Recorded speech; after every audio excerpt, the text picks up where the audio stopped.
in the running. There's no getting away from it. If you've got someone there right now who, and I said that,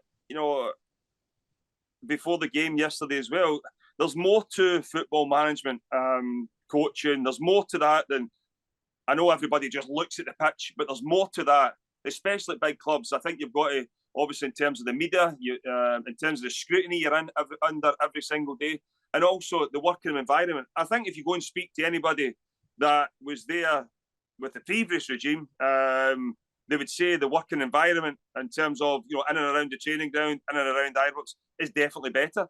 And that's not maybe the way that Philip Clement managed in the past, and he felt as if the group was all I had to look after. But there's a responsibility for staff and around the place as well.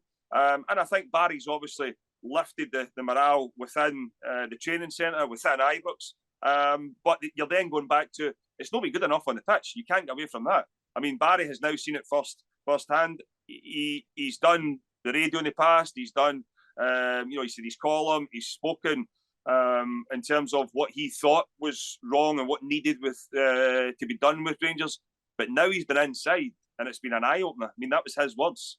That it's been a real eye opener to what is actually been going on, or what is going on. And I think if you look at it and listen to what he's saying, I don't think it's a quick fix. There's a lot of people in there on big contracts, on long contracts, that I don't really see many of them having a future at the football club. They've not contributed enough. And I know, people say, Rangers, they need to get away from comparing themselves to Celtic in terms of the money that's been spent, because Rangers have spent money. There's no getting away from it. They have spent money.